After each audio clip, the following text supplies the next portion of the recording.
Attention, ce vidéogramme vous est proposé en Technicolor, HGD Bullet Time, procédé exclusif et parfois même en onorama.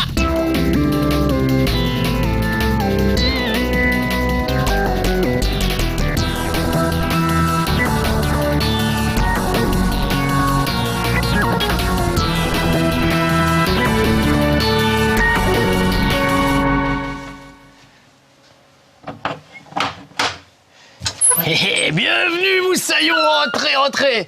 Regardez mes petits amis pirates, ce que j'ai mis sur mon bureau et contre le mur, un bon vieux drapeau pirate. Ça devrait rappeler des bons souvenirs à tous ceux qui ont connu le bon vieux temps de l'Amiga, de l'Atari ST, des premiers PC. Non pas les copy parties, les trucs très malhonnêtes, on se retrouvait entre adolescents boutonneux avec des cartons à chaussures remplis de disquettes pirates qu'on recopiait entre amis, histoire de se refiler des jeux les uns les autres. Non, c'est fini ce temps-là. Pirater, c'est mal, je vous le rappelle. Vendre un jeu 70 € quand il est pas bon, c'est très mal aussi, c'est peut-être même encore pire. Là, le jeu ne coûte pas 70 €, mais 10 €. Et c'est ce bon vieux Monkey Island de l'époque de l'Amiga et de l'Atari ST, le jeu qu'on va tester aujourd'hui. On le trouve aujourd'hui sur le Xbox Live, donc pour pas très cher. Alors bon, bien sûr, c'est un vieux jeu, mais regardez, ils l'ont remis au goût du jour, avec des graphismes absolument splendides. À l'époque, c'était tout pixelisé, c'était tout moche, mais déjà c'était très beau pour l'époque. Aujourd'hui, regardez, on a des très beaux dégradés de couleurs, on n'en est plus aux 32 ou 64 couleurs, je ne me souviens plus de l'Amiga. On a beaucoup mieux que ça maintenant. Et on a aussi les voix des personnages. Là, je suis Guybrush Threepwood, le pirate, avec son équipage. Chacun a sa petite voix, y compris le gros pirate à gauche qui a un perroquet qui est tatoué sur le ventre qui parle tout seul. Et le problème de cet équipage, c'est que, au lieu de m'aider à aller secourir le gouverneur, une belle gouverneure d'ailleurs, c'est une fille, on peut être gouverneur et être une fille, au lieu de m'aider à aller la secourir, ils ont plutôt envie de faire une croisière dans les Caraïbes, donc je vais pas trop pouvoir compter sur eux. Cette pauvre gouverneure a été relevée par le terrible pirate LeChuck, qui ressemble un peu d'ailleurs, hop, je vais le chercher tout de suite, à ce petit pirate d'ailleurs, il a un peu cette tête là, LeChuck. Et donc il l'a emmené sur l'île aux singes, Monkey Island, d'où le titre de ce premier épisode, c'est le tout premier épisode de Monkey Island. Voilà, un jeu culte pour moi et pour plein d'autres gens. C'est du point and click, c'est-à-dire j'ai un petit curseur, je le mets à l'endroit où je veux aller, par exemple, voilà, sur cette armoire, hop, et il y va. Bon, c'est fermé, je peux rien faire pour le moment. Si je veux récupérer un objet, par exemple la plume et l'encrier, hop, j'y vais, je fais prendre, hop, et il ramasse la petite plume. Alors, je vais aussi essayer de ramasser l'encrier. Alors vous voyez que c'est pas facile parce qu'avec une souris on peut pointer facilement, mais avec la manette de la Xbox c'est tout de suite moins facile. Donc voilà, je vais prendre l'encre aussi, ça pourra toujours être utile. On peut fouiller la pièce, les tiroirs, etc. Là par exemple il y a un tiroir, hop, je vais l'ouvrir. Je me mets devant et vous voyez la liste de tous les trucs que je peux faire. Ouvrir, pousser, tirer, parler, utiliser, etc. Voilà, on va regarder ce qu'il y a dans ce tiroir. Donc je prends l'icône regarder au milieu. Il y a des petits raccourcis aussi avec le petit pad, c'est plus simple. Il y a un vieux livre poussiéreux, prenons ce vieux livre poussiéreux. En fait, c'est le journal du capitaine, le journal de bord du capitaine. Alors regardez, voilà mon inventaire avec tous les trucs que je trimballe des fois depuis longtemps, notamment un poulet à poulie. C'est un poulet en plastique avec une poulie entre les pattes. Je sais pas trop à quoi ça va servir. C'est un moment que je me le trimballe, on va enfin savoir à quoi ça sert. Je vais sortir de la cabine du capitaine. C'est moi le capitaine en plus, c'est quand même un peu classe. Et on va aller peut-être parler à l'équipage, vous voyez, ils sont installés sur des transats carrément. Donc le principe c'est quand on veut parler à des personnages, on clique dessus. Voilà, et ensuite on peut choisir différentes répliques. Alors les amis, qu'est-ce qui se passe? Si pareil qu'il fait beau sur l'île aux singes. Allez, bande de mutins, vous avez 5 secondes pour vous remuer. On va leur dire ça plutôt. Donc, ça permet d'avoir des dialogues différents. Les dialogues sont super bien écrits et très très drôles. Ah, il va leur mettre des coups de pied derrière, c'est pas sûr. Voilà, ça va le calmer un peu, je vais dire j'ai compris, on va pas chercher la bagarre avec ce pirate qui fait à peu près 3 fois ma taille. On va plutôt aller visiter, on va aller voir en hauteur, tiens, si on s'approche de l'île aux singes, donc il y a une échelle de corde, je vais grimper, voilà. Et pas grand chose à voir, mais il y a un drapeau de pirate, comme le mien, donc on va le récupérer, reprendre, voilà, le drapeau de pirate, et je vais redescendre. Alors pour ceux qui, comme moi, ont connu la version d'époque, c'est beaucoup plus beau. Mais regardez, il y a une petite surprise que je trouve absolument géniale. Quand j'appuie sur Select, hop, je retrouve les graphismes de l'époque et même l'interface de l'époque avec le petit curseur de souris et les textes en bas. pick-up, c'est-à-dire ramasser, voilà, le même décor que tout à l'heure, d'accord? Je peux basculer à tout moment du décor tout neuf, avec la musique, super réussi, au truc d'époque. Musique un peu moins bien, mais qui était déjà excellente pour l'époque. Et les graphismes du temps jadis. Donc c'est super pour les nostalgiques pour moi de refaire un petit peu le jeu avec des nouveaux graphismes, ça c'est vraiment génial. Surtout que les graphismes d'époque étaient très bien. Par exemple, regardez, je trouve que Guybrush a une bonne tête, il est un peu petit, tassé, ramassé, je trouve super. Alors qu'aujourd'hui il est tout fin, tout maigre, il est moins sympa, je trouve moins sympa. Les autres personnages sont plus réussis, mais lui c'est quand même le héros et je trouve qu'il était plus beau avant, regardez, plus courteau, plus trapu, plus bouboule, comme nous à l'époque en fait quand on était ado. Donc je préférais avant ce petit Guybrush. Par contre les graphismes et la musique maintenant sont vraiment beaucoup plus réussis.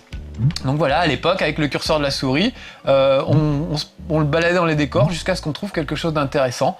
Donc là, par exemple, il y a des tonneaux avec peut-être de la poudre. Donc vous voyez que c'est juste c'est du texte, il n'y a pas de voix à l'époque. Je vais repasser, regardez comme c'est plus joli maintenant. Voilà, je peux regarder le fût. On dirait des barils de poudre à canon. Là, je vais prendre un peu de poudre à canon, ça fera pas de mal. Là, je vois qu'il y a une petite corde. Alors j'ai fouillé avant, hein, j'y vais direct, parce qu'il y a des objets qui sont parfois absolument minuscules, donc on peut complètement passer à côté, et souvent quand on bloque dans les énigmes, c'est parce qu'on est justement passé à côté d'un truc. Là, je vais jeter un coup d'œil dans le coffre, donc je prends l'icône, regardez, oh, du très bon vin, super, récupérons-le, donc tout ça apparaît, hop, dans mon inventaire, vous voyez la petite bouteille de vin, et en bas à droite, la corde, la poudre, tout ce que je viens de récupérer est là. Donc maintenant, je vais regrimper, on va continuer de visiter un peu le navire. Donc des fois on est un peu bloqué. Alors à l'époque, il fallait acheter les magazines pour s'en sortir, où il y avait des solus qui étaient publiés de temps en temps, les Tilt, les Micro News, les Player One, tous ces magazines, et on avait la solus des jeux. Sinon, il n'y avait pas internet à l'époque, pensez bien. Donc il fallait soit se débrouiller tout seul, soit trouver la soluce dans un magazine. Ah, là il y a des céréales. I loved this stuff when I was a kid. Bon, bah on va prendre un paquet de céréales. Voilà. En plus, on va l'observer un peu. Vous voyez, il est là, le paquet de céréales. On va l'ouvrir pour voir ce qu'il y a dedans. Voilà, il me les mange au passage. Great. A toy prize inside. Et en plus, il a trouvé un petit gadget, un petit bonus. Alors, on va regarder ce que c'est que ce bonus. Alors, je fais regarder récompense. It's a small key with a finely engraved monkey on it. Petite clé avec un singe. Et justement, j'arrivais pas trop à ouvrir. Ma cabine tout à l'heure. Donc, je vais retourner dans ma cabine pour voir si cette petite clé ouvrirait pas par hasard. Pensez bien que je m'en doute. L'armoire de la cabine. Donc tout ça, c'est des trucs qu'on tâtonne évidemment avant de trouver tout ça. Hein. Parfois, ça prend des plombs, mais on tourne en rond, on sait pas quoi faire. Aujourd'hui, vous avez Internet pour vous en sortir, bande de petits vénards. Donc, je vais aller ouvrir l'armoire. It seems to be locked up tight. Ouais, c'est fermé. Donc je vais utiliser ma petite clé. La voilà. Je prends l'icône utiliser. Et voilà. Oh, un coffre, super. Donc on va ramasser le coffre. Donc, c'est pas forcément évident de viser au pixel près avec une manette d'Xbox, alors qu'à la souris c'était déjà plus facile. Ceci dit, c'était un peu une galère déjà à l'époque de devoir comment dire, fouiller le décor avec la souris. Je suis troublé parce que je voudrais regarder ce qu'il y a dans ce coffre. Voilà, regardez, coffre. It's that heavy metal chest I carried over here. D'accord, et qu'est-ce qu'il y a dans le coffre? It's too heavy to carry anywhere else. That doesn't seem to work. Est-ce qu'il a peut-être déjà récupéré ce qu'il y avait dedans? C'est-à-dire, ça doit être une recette de cuisine, si je ne m'abuse. Attendez, faut pas que je me trompe. Sinon, on risque d'être coincé là assez longtemps. Alors, je vais prendre... regardez, c'est fait. Hey, look, a piece of paper. Un bout de papier, voilà, c'est ça. Faut faire la bonne action au bon moment. Vous voyez, j'ai ouvert, ça suffisait pas, faut regarder. Je trouvais des bâtons de cannelle et une petite recette de cuisine qui devrait me permettre de m'en sortir. Donc on va regarder justement, c'est ça, la recette de cuisine. Je veux pas l'ouvrir, je veux la regarder. Directions to Monkey Island. Preheat pot to 450 degrees. Add the following ingredients. Ça, ce sont les ingrédients pour réussir à me sortir du bateau. Parce que pour le moment, le bateau vogue et j'arrive pas encore à l'île des singes. Donc voilà ce qu'il faudrait que j'aie. C'est en anglais. Super voix en anglais d'ailleurs. Un bâton de cannelle, je viens de le récupérer dans le petit coffre. 4 feuilles de menthe, j'ai des pastilles à la menthe, ça pourrait le faire. Un crâne humain pressé. On va utiliser mon drapeau pirate. Vous voyez comme c'est astucieux. Un jet d'encre de calamar, j'espère que l'encre que j'ai trouvé dans l'encrier, ça peut le faire. 1 litre de sang de singe. La petite bouteille que j'ai chopée tout à l'heure, ça doit être ça. Un poulet vivant, je vais leur coller mon poulet en plastique. 100 grammes de soufre, je vais mettre de la poudre. Voilà, on va essayer comme ça. On va voir si ça marche. Voilà, donc il y a vraiment des énigmes assez tordues, vous voyez. Aller mettre un poulet en plastique dans une cocotte minute, c'est un peu bizarre comme truc, mais c'est ça qu'on aime dans les Monkey Island. Et puis les dialogues surtout qui sont super. Pour pouvoir recruter cet équipage, j'ai dû me battre à l'épée contre des marins. Et en fait, de se battre à l'épée, l'idée c'était de faire des duels d'insultes. Donc il y a des super insultes assez rigolotes. Il faut les apprendre par cœur pour réussir à vaincre cet adversaire. Bon, je vais me concentrer, je vous raconterai le duel d'insultes juste après. Je me concentre dans les ingrédients. Donc on avait dit de la cannelle, donc utiliser les bâtons de cannelle avec le chaudron. C'est parti. On va utiliser les céréales, parce qu'en fait, il fallait un tas de produits chimiques. Et c'est bien connu, les céréales, c'est bourré de produits chimiques. Voilà, parce qu'il fallait des colorants, des trucs un peu bizarres. On va mettre le vin, qui peut passer pour du sang de singe. À mon avis, c'en est même. On va mettre de la poudre à canon. Ça fera pas de mal, ça fera un cocktail un peu détonnant. On va mettre notre crâne humain, donc ça va être le drapeau. Voilà. Qu'est-ce qu'il nous reste encore? De l'encre. Voilà, de l'encre. Oui, c'est ça. Allons-y.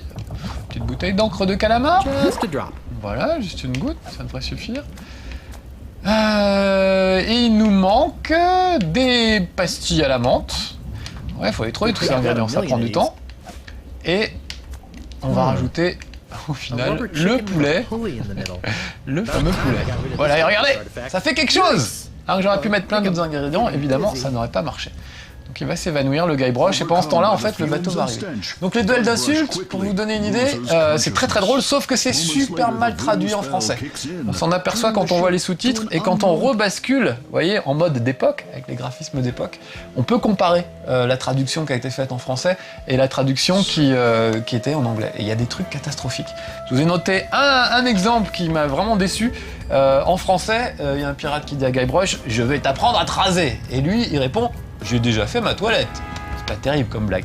Et ben la blague d'origine en anglais, c'était « Je ne vais pas rester assis devant ton insolence ». Et l'autre lui rétorque « Tes hémorroïdes se seraient-elles à nouveau enflammées ?» Vous voyez tout de suite, c'est pas le même niveau, ça vole pas très haut non plus. Mais la traduction est assez catastrophique. Donc je trouve parfois c'est assez décevant. Donc je vous recommande plutôt de jouer en anglais, évidemment, si vous maîtrisez l'anglais, c'est quand même beaucoup mieux. Bon, il va se réveiller, le Guybrush, après l'explosion. Il sent tout bizarre, tu m'étonnes. Je vais récupérer ce pot, parce que je vais en avoir besoin, en fait, voilà, dans la cuisine. J'ai ce gros bouquin que je vais utiliser aussi sur le feu, regardez, pour l'enflammer, parce que je vais en avoir besoin là-haut. Je le sais à l'avance, hein. Normalement, il faut se taper quelques allers-retours, donc j'essaie de vous les épargner et de faire tout ce qu'il y a à faire directement. C'est pas facile de se souvenir de tout ce qu'il y a à faire. Mais c'est marrant parce qu'à l'époque, moi j'avais cherché tout ça, j'avais galéré. C'est marrant de se retrouver devant les mêmes énigmes et de devoir... c'est marrant, notre mémoire se souvient de certaines énigmes tordues. Notamment pour ouvrir une espèce de grotte en forme de tête de singe, il faut lui mettre un coton-tige dans l'oreille pour déclencher l'ouverture. Bon voilà, c'est des trucs dont on se souvient et c'est avec plaisir qu'on les retrouve. Regardez, les graphismes d'époque, c'était pas dégueu hein, quand même. Pour l'époque, c'était vraiment très très chouette. Et il y avait une petite patte graphique vraiment sympa. J'ai une petite cordelette que je vais utiliser, qui va me servir de mèche en fait. Je vais la mettre sur le canon. Voilà. J'ai mon truc enflammé, mais ce qui va me manquer, c'est de la poudre. J'ai utilisé toute la poudre dans ma recette, donc il faut que je retourne dans l'écoutille pour chercher de la poudre. Alors c'est parti. C'était ici au sous-sol. Voilà. On va ramasser de la poudre. Donc il y a beaucoup d'allers-retours, hein. Ça augmente un peu artificiellement la durée du jeu, on va dire, mais ça fait aussi partie du charme du truc. C'est vraiment le genre de jeu, je trouve vraiment dommage que ça soit tombé en désuétude parce que c'était super. On peut jouer à deux avec sa petite femme, sa copine, on se met sur le canapé, puis chacun donne des conseils en disant « Ah, essaye de donner ça, le jambon au pirate pour voir s'il va pas faire un truc et tout ». Donc c'est vraiment des trucs à partager à deux, c'est super. Les filles aiment bien en plus parce qu'il n'y a pas de pression, il faut explorer, découvrir, discuter, et voilà, c'est super ce genre de jeu. Il n'y a pas que les filles qui aiment ça, moi j'adore ça aussi. Donc je vais mettre de la poudre dans l'embout du canon, Voilà. Je vais aussi mettre de la poudre, peut-être sur la mèche. Non, peut-être ça devrait marcher tout seul. On va enflammer la mèche. Attention. C'est parti. Et vite, je vais aller vers le canon. Et normalement, comme j'ai pris le petit, voilà, j'ai le petit seau, il se le met sur la tête pour se protéger. Parce qu'avant ça, j'ai fait partie d'un cirque ambulant et j'ai appris à faire l'homme canon. Voilà. Et je passe à la troisième étape du jeu. Cette fois, je vais aborder sur l'île de Monkey Island. Au début, ça commence sur l'île de Melee, je crois que ça s'appelle. C'est là où il y a ces fameux duels d'insultes qui sont vraiment très très drôles. Il y a, je sais pas, il doit y avoir une vingtaine, une trentaine d'insultes. À chaque insulte, il y a une réplique qui correspond. Il faut apprendre par cœur les répliques qui correspondent. Donc moi, j'avais tout noté. Je vais vous faire voir, voilà. J'ai un petit tableau avec chaque insulte. Si on me traite de ça, je réponds ça, etc. Et on apprend les insultes au fur et à mesure. C'est assez marrant. Voilà l'esprit de Monkey Island, c'est ça. Et moi, j'adore. Voilà une sorte de Robinson Crusoe qui habite sur l'île et qui fait des mémos pour tout le monde. Ça, c'est assez pénible. Il s'entend pas avec les cannibales, il s'entend pas avec les pirates, et il emmerde tout le monde en laissant des petits mémos sans arrêt. Il y en a un d'ailleurs sur l'arbre. Bon ben voilà, là pour le moment il veut pas... Regardez la tête qu'il avait à l'époque. Pas mal déjà, hein, je trouve. Donc, je trouve les personnages secondaires assez réussis dans la façon dont ils ont été relookés. Il n'y a que le héros qui me déçoit un peu, ce côté filiforme et anorexique, c'est quand même terrible. Je sais bien que la mode est aux grandes blondes anorexiques, mais c'était pas peine de faire ça à ce pauvre Guybrush. Bon, donc là par exemple il y a une banane, je vais essayer de récupérer la banane. C'est toujours ça de prix, ça pourra toujours servir. Voilà, et on va aller... Il y a une petite embarcation, mais il n'y a pas de rame, donc il va falloir que je trouve les rames. Si je veux pouvoir vraiment faire le tour de l'île. Donc pour le moment, je vais me balader un peu sur l'île, vous allez voir que ça passe en vue de dessus, voilà. Et là, je peux aller voir par exemple la fissure, donc là c'est une sorte de canyon. On voit Guybrush qui se balade dans la végétation, il est tout petit. Vous voyez, tout en bas, il y a des rames. Mais je ne peux pas les atteindre pour le moment.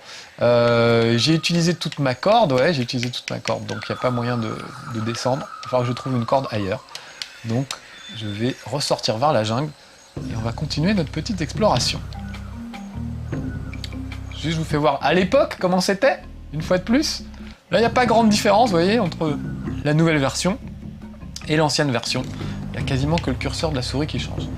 Et là, par exemple, il y a un fort, mais tout petit, vous voyez? Il faut que je passe mon curseur dessus, c'est à la limite du pixel.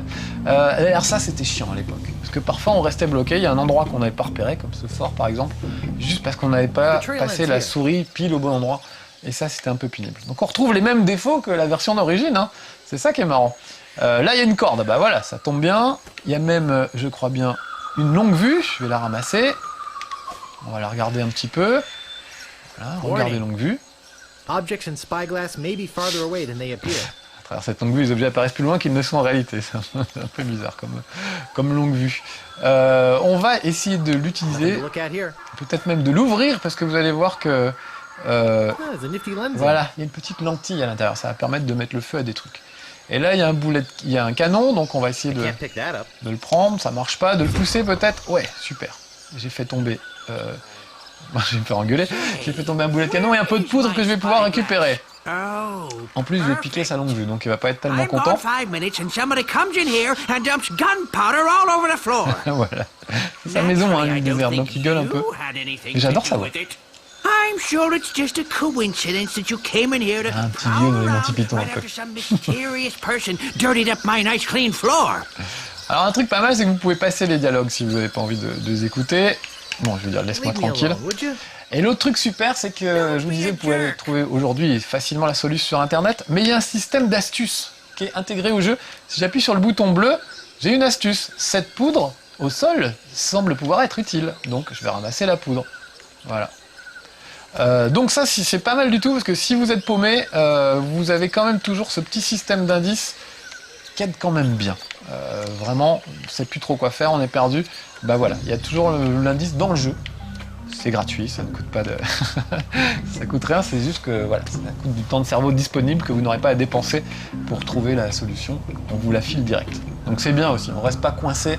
Comme on pouvait l'être à l'époque, je pouvais vous dire, on pourrait rester coincé un mois en attendant que la deuxième partie de la solution soit publiée dans Tilt.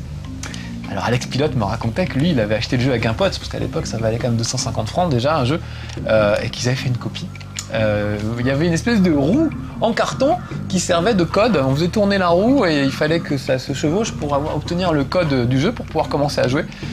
Donc ils avaient photocopié, très malhonnête, mais ils avaient photocopié cette roue pour pouvoir jouer chacun chez soi, l'un avec la version originale, l'autre avec la copie de sauvegarde. Donc Alex Pilote n'était pas dans l'illégalité. C'est bien. Regardez, là sur le côté, il y a un barrage. Je vais utiliser la poudre que j'ai ramassée. Voilà. Comme ça, vers le haut, hop, sur le barrage. Et maintenant, je vais utiliser la lentille que j'ai récupérée tout à l'heure. Voilà. Et je vais l'utiliser sur le soleil. Parce que je vais un peu vite en fait, mais c'est pas grave. On va faire comme ça, voilà. Je vais faire exploser le barrage. Ça va remplir la rivière. Jusqu'à un endroit où la rivière était asséchée, il y avait un cadavre et qui était un gars qui s'est pendu. Et je ne pouvais pas l'approcher parce que il n'y avait pas assez d'eau. Maintenant que j'ai re-rempli la rivière, vous allez voir que voilà, c'est ici, près de la mare. Je vais pouvoir m'approcher de ce gars qui était pendu et récupérer la corde avec laquelle il s'est pendu. Ça peut lui, vous voyez, il est là. Et tout à l'heure, avant, j'aurais dû vous faire voir avant, mais il était suspendu au milieu et je ne pouvais pas l'attraper. Voilà, je vais prendre la corde. Et revoilà encore le Robinson Crusoe local. Il a perdu du poids, tu m'étonnes. Qu'est-ce qui lui est arrivé? On va lui demander. Oh, nasty accident. He was trying to put up a swing. Ouais, il s'est pas vraiment pendu en fait, il essaie d'installer une balançoire. Tu ressembles à un clochard. Il est susceptible, donc il vaut mieux pas lui parler comme ça. Am I some kind of castaway?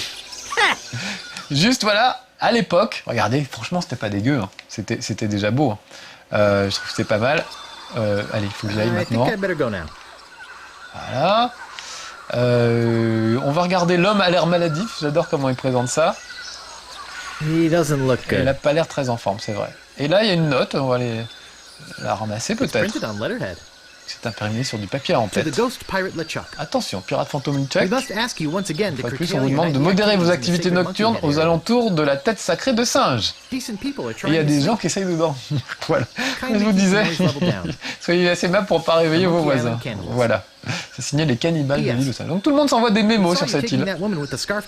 Ah, ça c'est un petit indice pour me dire que Hélène, le gouverneur, est par là, près de la tête de l'île aux singes. Voilà, bon, je crois que c'est tout ce que je peux récupérer pour lui.